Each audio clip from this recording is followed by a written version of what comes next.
Hi, I'm Tavleen. Welcome back, and in this video we're discussing campaign priority right here.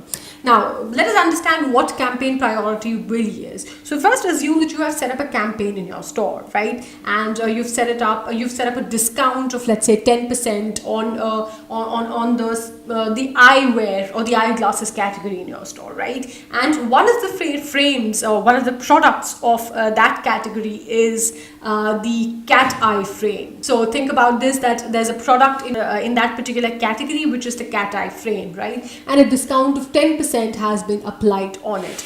Now here's another case where you set up another campaign. This time it's not on that category, but it's on a specific product, right? So you have set up a discount of, let's say, 15% this time, and specifically on the product which is the cat eye frame, right? Now what will Finale do in this case? So on the same product, so the cat eye frame happens to be part of the category on which you apply the discount of 10%, and also you've set up a separate campaign only on cat eye frame with a discount of 15%. So the question is, what will Finale do in this case? Will it pick up the discount from the category wide sale that you've set up, or from the individual sale that you've set up? Well, this is exactly where the priority comes, right? So the product, the campaign with a higher priority is what Finale will use to set up the discount on the product cat eye frame, right?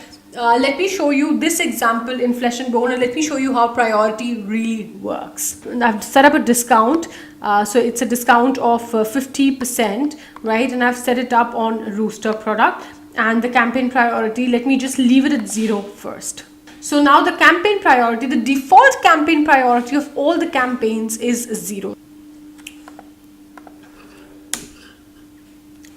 Right, so this is the product that we're talking about. So it's a $19 product now because it was of $39, and we've set up a discount of 50%. So exactly 50% discount has been applied. And these are all the elements which are coming from campaign element section here. All the elements. So we've got the countdown timer turned on. We've got the counter bar turned on. And that is exactly, and we've also got the custom text turned on. So that is exactly what it is showing here, the countdown timer, then there's the counter bar, there's the custom text, right? So all these options, including the discount, is coming from this particular campaign, which we've called as stock testing.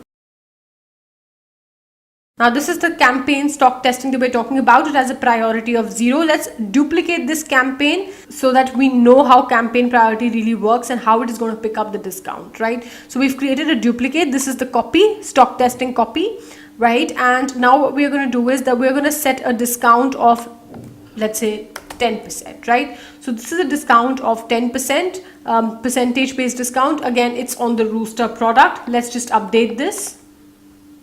Right. So as you can notice, now it is showing me 2 countdown timers, 2 custom text, 1 counter bar, and 1 discount, which is the 50% discount. So it's not showing the 10% discount, it's showing the 50% discount, right?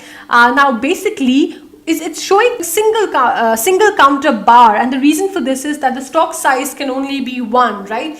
There's no conflict here whatsoever. Yes, the custom text could come from both the campaign. It makes complete logical sense.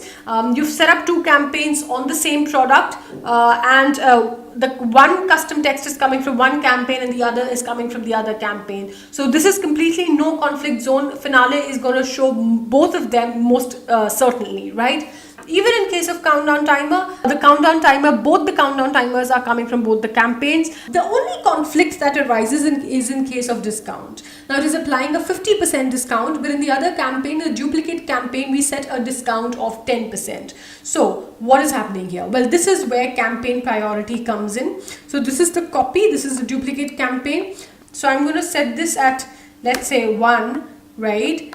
So here we're saying it's a 1, right? And we're going to, so the duplicate, the 10% discount one has priority 1, whereas this one has priority 2, right? So what we're saying is that the priority of 50% discount is lower than the priority of 10% discount, right? So priority of 10% discount is higher.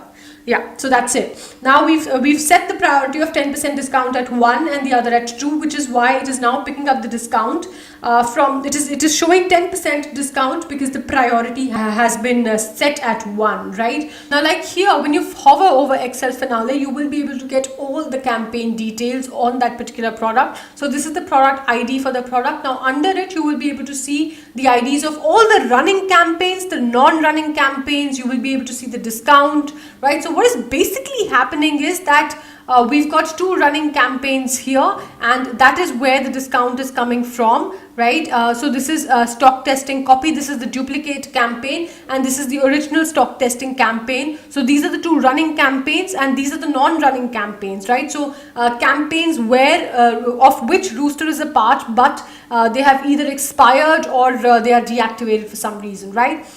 Then you've got discount. So discount is coming from stock testing copy, so duplicate campaign, because like I just told you that we set the priority of that campaign to 1, which is why it is picking up the discount from the stock testing copy, the duplicate campaign. The inventory is again being shown from the stock testing copy, right? The coupon is also here. Then we've got countdown timer. It is coming from both the campaigns, so you can always click on it, and if you want, you can always turn off one of the campaigns after you've identified, right? Like when you have a case like this and you only want, and you realize that you have set up a discount in a certain category, right? And you have set up a discount on another category. Now there happens to be one product which is part of the first category as well as the second category, and that product is showing a behavior like this. So it is showing you 2 countdown timers, 2 custom text. So in that case, what you will do is, let's say that you set up a discount on a certain category. Product category is album, right?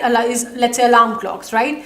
Now, what in addition you want is when the product category is alarm clock, but when the product is not Rooster, right? So even though the product category is alarm clock and Rooster as a product may be part of that particular category, but you still do not want that to be included. So you want the discount and everything else to be coming from the specific campaign that you have set up on the other category or on this product specifically, right? So when you will do this, then Rooster will get exempted from this campaign. So that is how campaign priorities work. Make sure that you remember this. As the default, the campaign priority will always be set at 0. Make sure you remember that lower the number, higher the priority. So 0 is always greater than 1 and 1 is always greater than 2, right? And 0 is going to be your default campaign priority. Wherever there's a conflict and Finale needs to decide which campaign it should pick up the discount from, it will go with first. If the priorities are all 0 or all at the same number, it is going to go with the one which is the older campaign created before, and number 2, it is going to pick up the campaign with the priority which is lower. So make sure you avoid all sorts of conflicts in this manner. I hope you enjoy learning about campaign priorities, and thank you so much for watching. Thank you so much for tuning in. Happy selling to you.